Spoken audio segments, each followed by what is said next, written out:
लोकसभा और राज्यसभा से नारी शक्ति वंदन अधिनियम यानी महिला आरक्षण बिल पास हो चुका है। अब ये बिल राष्ट्रपति के पास गया है। इसके बाद ये कानून बन जाएगा, लेकिन बावजूद इसके अभी महिलाओं को इसका लाभ नहीं मिलेगा, क्योंकि अभी इसे लागू करने के लिए कुछ संवैधानिक प्रक्रिया से गुजरना होगा। सबसे पहले जनगणना होगी और फिर परिसीमन होने के बाद जिन जिन इलाकों में महिलाओं की भागीदारी कम है, वहां पर महिलाओं के लिए सीट को आरक्षित किया जाएगा। अब सवाल उठता है कि आखिर परिसीमन क्या है और इसकी प्रक्रिया क्या होती है।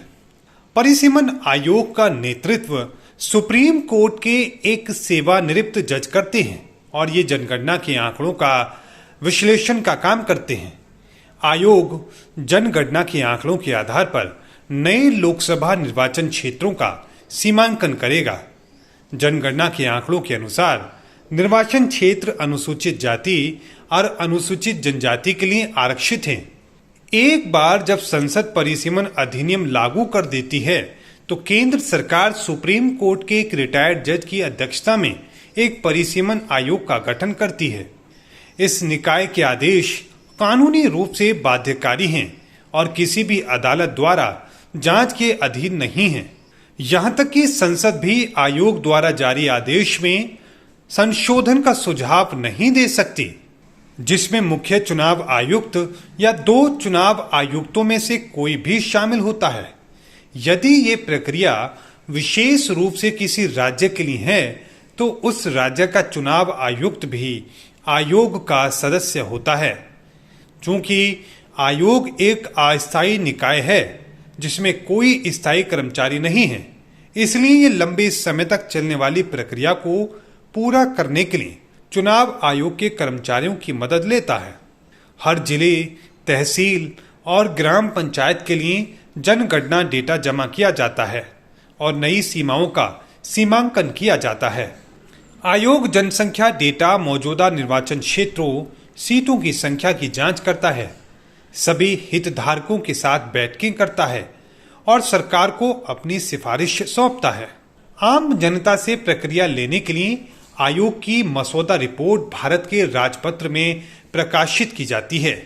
फीडबैक का अध्ययन किया जाता है और अंतिम रिपोर्ट प्रकाशित करने से पहले जरूरी परिवर्तन किए जा सकते हैं। एक बार अंतिम रिपोर्ट प्रकाशित हो जाने के बाद कोई बदलाव नहीं किया जा सकेगा। आयोग की सिफारिश राष्ट्रपति द्वारा निर्देशित तिथि पर लागू होती है। इसके आदेशों की प्रतियां लोकसभा और संबंधित विधानसभा के समक्ष रखी जाती हैं, लेकिन किसी संशोधन की इजाजत नहीं होती। पिछली जनगणना 2011 में हुई थी।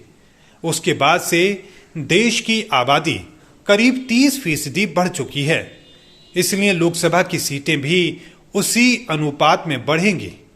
मौजूदा लोकसभा की 543 सीटों में करीब 210 सीटें बढ़ने की संभावना है, यानी कुल सीटें 753 के आसपास होने की संभावना है।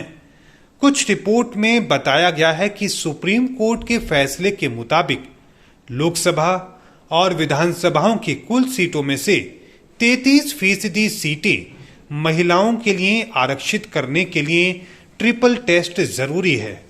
इसके लिए पहला कदम कुल जनसंख्या में महिलाओं की हिस्सेदारी का सर्वे होगा, जिसे जनगणना द्वारा स्पष्ट किया जाएगा। दूसरा, विधानसभाओं और संसद में महिलाओं की हिस्सेदारी देखनी होगी। महिला आरक्षण और परिसीमन पर आप क्या कहना चाहेंगे? कमेंट बॉक्स में जरूर बताएं। अगर आपको ये जानकारी अच्छी लगी तो लाइक करके हमारा हौसला जरूर बढ़ाएं। ऐसी ही जानकारी के लिए मोहित नामा को सब्सक्राइब करना न भूलें। धन्यवाद।